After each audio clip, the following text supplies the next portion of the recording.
ಕಾಂಗ್ರೆಸ್ ಪಾರ್ಟಿಯ ಇವರು ವಾರಸುದಾರ ಅಲ್ಲೇ ಅಲ್ಲ ಇವರು. ಈಗಿರುವಂಥದ್ದು ನಕಲಿ ಡುಪ್ಲಿಕೇಟ್ ಕಾಂಗ್ರೆಸ್ಸು, ನಕಲಿ ಗಾಂಧಿಗಳು.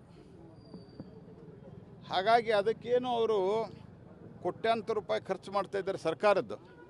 ಹೆಸ್ಕಾಮ್ದಿಂದ ಇಡೀ ಇದ್ರಾಗ ಅಲಂಕಾರ ಮಾಡಿಸ್ಯಾರ ಬೆಳಗಾಮ್ದಾಗ. ನಿನ್ನೆ ಬೋರ್ಡ್ ಹಾಕೋರು ಹೆಸ್ಕಾಮ್ ಅಂತ, ಪೂರಾ ಸರ್ಕಾರಿ ದುಡ್ಡು.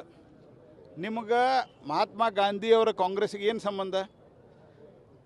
ನಿಮ್ಮ ಕಾಂಗ್ರೆಸ್ ಡುಪ್ಲಿಕೇಟ್ ಕಾಂಗ್ರೆಸ್ ಇದೆ.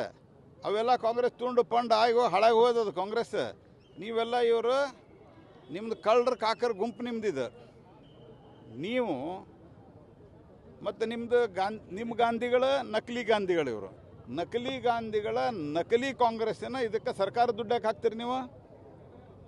ಅದಕ್ಕೆ ಇದನ್ನು ತಕ್ಷಣ ನಿಲ್ಲಿಸ್ಬೇಕು. ಮತ್ತು ಈ ದುಡ್ಡು ಎಷ್ಟು ಖರ್ಚಾಗಿದೆ ಅಂತ ಅನ್ನೋದು ಬಹಿರಂಗಪಡಿಸಿ ಅಷ್ಟು ದುಡ್ಡು ಕಾಂಗ್ರೆಸ್ ಪಾರ್ಟಿಯವರು ತುಂಬಕ್ಕೆ ಇದನ್ನು. ಅದಕ್ಕೆ ನಿನ್ನೆಯಿಂದ ಹೊಸ ಡ್ರಾಮಾ ಶುರು ಮಾಡ್ಯಾರ. ಇದು ದೇಶಕ್ಕಾಗಿ ಹೋರಾಟ ಮಾಡಿದಂಥ ಒಂದು ಮಹಾತ್ಮ ಗಾಂಧಿಯವ್ರದ್ದು ಇದಿರೋದ್ರಿಂದ ಎಲ್ಲರೂ ಬರ್ಬೇಕು. ಅಂದ್ರೆ ಅಲ್ಲಿ ಅವಾಗ ಹೆಸ್ಕಾಮದ್ದು ಹಾಕಿದಾರಲ್ಲ, ಬೋರ್ಡ್ ಹಾಕಿದಾರಲ್ಲ, ಮಂದಿಗೆ ಗೊತ್ತಾಯ್ತು ಇವರು ಸರ್ಕಾರದ ದುಡ್ಡು ಉಪಯೋಗ ಮಾಡ್ತಾರಂತ. ಇದಕ್ಕೊಂದು ಹೊಸ ಟ್ವಿಸ್ಟ್ ಕೊಡುವ ಪ್ರಯತ್ನ ಮಾಡ್ತಾರೆ. ಜನ ಮೂರ್ಖರಲ್ಲ. ನಿಮ್ಮದು ಕಾಂಗ್ರೆಸ್ಸಕ್ಕೂ ಆವಾಗಿದ್ದ ಕಾಂಗ್ರೆಸ್ಸಕ್ಕೂ ಅಜಗಜಾಂತರ ಸಂಬಂಧ ಅದ. ನಿಮ್ದೆಲ್ಲ ಕಳ್ಳರ ಕಾಕರ ಗುಂಪಾಗಿದೆ. ಸಂಬಂಧನೇ ಇಲ್ಲ. ಈಗಿರೋ ಗಾಂಧಿಗಳು ನಕಲಿ ಗಾಂಧಿಗಳು ಇವರು. ಅವ್ರಿಗೆ 10,000 ರೂಪಾಯಿ ಕೊಟ್ಟಾರ. ಅಂದ್ರೆ ಕಾಂಗ್ರೆಸ್ ಪಾರ್ಟಿ ಯಾವ ರೀತಿ ಒಂದು ವರ್ಗವನ್ನು ನೋಡ್ತದೆ ಅನ್ನುವಂಥದ್ದು. ನಾವು ಯಾವುದೇ ವರ್ಗಕ್ಕೆ ಅನ್ಯಾಯ ಆಗ್ಬೇಕಂತ ಹೇಳೋದಿಲ್ಲ. ಅಂದ್ರೆ ತಮಗೆ ಓಟ್ ಹಾಕಲಾರದಂಥ ಅಥವಾ ಅವರಿಗೆ ವಿರೋಧ ಇದ್ದಂಥ ಯಾರಾದರೂ ಬಂದು ಎಜಿಟೇಷನ್ ಮಾಡಿದರೆ ಅವ್ರ ಮೇಲೆ ಲಾಠಿ ಚಾರ್ಜ್ ಮಾಡಿಸೋದು, ಮೇಲೆ ಅವ್ರಿಗೆ ಪ್ರೈಸ್ ಕೊಟ್ಟು ಅವ್ರಿಗೆ ಪ್ರೋತ್ಸಾಹ ಮಾಡೋದು ಪಂಚಮಸಾಲಿ ಹೋರಾಟದಾಗ ನಡೆದದ. ರವಿ ಕೇಸ್ನೊಳಗೆ ಏನು ಹೇಳ್ಯಾರ ಕಮಿಷನರ್, ಆ ಅನ್ಫಿಟ್ ಕಮಿಷನರ್, ಇನ್ಮೇಲೆ ಅವ್ರಿಗೆ ಅನ್ಫಿಟ್ ಕಮಿಷನರ್ ಅಂತ ಕೂರೋದು. ಅನ್ಫಿಟ್ ಕಮಿಷನರ್ ಏನು ಹೇಳ್ಯಾರ? ಮತ್ತು ಅದನ್ನೆಲ್ಲರೂ ಉಳಿದವ್ರು ರಾಜಕಾರಣಿಗಳು, ಕಾಂಗ್ರೆಸ್ಸಿನ ರಾಜಕಾರಣಿಗಳು ಸಮರ್ಥನೆ ಮಾಡ್ತಾ ಇದ್ದಾರೆ. ನಿನ್ನ ಯಾರೋ ಇವರು ಹೇಳಿದ್ದಾರೆ, HK ಪಾಟೀಲ್ರು ಹೇಳ್ಯಾರ, ಇಲ್ಲ ಅಲ್ಲಿ ಭಾಳ ಸೇರ್ತಿದ್ರಂತ ಎಲ್ಲ ಕಡೆ ಓಡಾಡ್ಸ್ಯಾರ ಅಂತೇಳಿ. ಇವ್ರು ಏನ್ರಿಪ್ಪ ಇವ್ರು ತಿಳುವಳಿಕೆ ಏನು ರಕ್ಷಣೆ ಮಾಡೋ ಸಂಬಂಧ ಅಂತ 10,000 ಮಂದಿ ಕಬ್ಬಿನ ಗಂಧಿ ಒಳಗೆ ಕಲ್ಲಿನ ಕ್ವಾರಿ ಒಳಗೆ ಆಮೇಲಿಂದ ಫಾರೆಸ್ಟ್ದೊಳಗೆ ರಕ್ಷಣೆ ಮಾಡೋರು ಇವರು.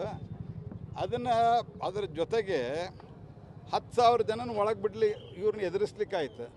4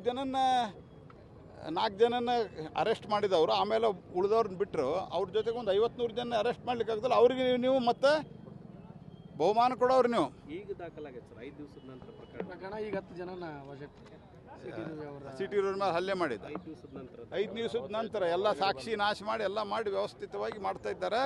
ಕಾಂಗ್ರೆಸ್ ಪಾರ್ಟಿ ದ್ವೇಷದ ರಾಜಕಾರಣವನ್ನು ಮಾಡ್ತಾ ಇದೆ. ನೋಟಿಸ್ ಕೊಟ್ಟು ವಿಚಾರಣೆ ಮಾಡುವಂಥ ಪ್ರಕರಣ ಇದು.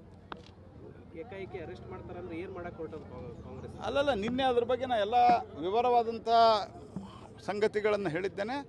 ಕಾಂಗ್ರೆಸ್ ಪಾರ್ಟಿ ಯಾರೂ ಸಹಿತ ತನ್ನ ವಿರುದ್ಧ ದನಿ ಎತ್ತಬಾರ್ದು ಅನ್ನೋಂಥ ಸರ್ವಾಧಿಕಾರಿ ಮನೋಭಾವಕ್ಕೆ ಇಸಿದಾಗ ಕಾನ್ಸ್ಟಿಟ್ಯೂಷನ್ನು ಹೆಸರು ಡಾಕ್ಟರ್ ಅಂಬೇಡ್ಕರ್ ಇದ್ದಾಗ ಅವರಿಗೆ ಅಪಮಾನ ಮಾಡಿದ್ರು. ಯಾರಾದರೂ ಈ ದೇಶದೊಳಗೆ ಸ್ವತಂತ್ರ ಭಾರತದಲ್ಲಿ ಸರ್ಕಾರದಿಂದ ಡಾಕ್ಟರ್ ಬಾಬಾ ಸಾಹೇಬ್ ಅಂಬೇಡ್ಕರ್ ಅವರ ಏನು ಸಂವಿಧಾನವನ್ನು ಸ್ವೀಕಾರ ಮಾಡಿದಂಥ 26ನೇದಿಂದ ಹಿಡ್ಕೊಂಡು ಬಾಬಾ ಸಾಹೇಬರಿಗೆ ಅತ್ಯುನ್ನತವಾದಂಥ ಗೌರವವನ್ನು ಕೊಟ್ಟಿದ್ರೆ ಅದು ನರೇಂದ್ರ ಮೋದಿ ಮತ್ತು BJP. ಯಾಕಂದರೆ ಅಂಬೇಡ್ಕರ್ ವಿಚಾರದಲ್ಲಿ, ಸಾಮಾಜಿಕ ಸಮಾನತೆ ವಿಚಾರದಲ್ಲಿ ನಿಜವಾದ ನಂಬಿಕೆ ಇಟ್ಟಂಥ ಒಂದು ಪಾರ್ಟಿ ನೇತಾರ ಅಂತಂದರೆ ಅದು ನರೇಂದ್ರ ಮೋದಿ. ಪಾರ್ಟಿ ಅಂದರೆ ಅದು ಭಾರತೀಯ ಜನತಾ ಪಾರ್ಟಿ. ನೀವು ನೋಡ್ತಿದ್ದೀರಾ ಇದು News 88 ಕನ್ನಡ, ಸುದ್ದಿಯ ಜೊತೆ ಸದಾ ನಿಮ್ಮೊಂದಿಗೆ.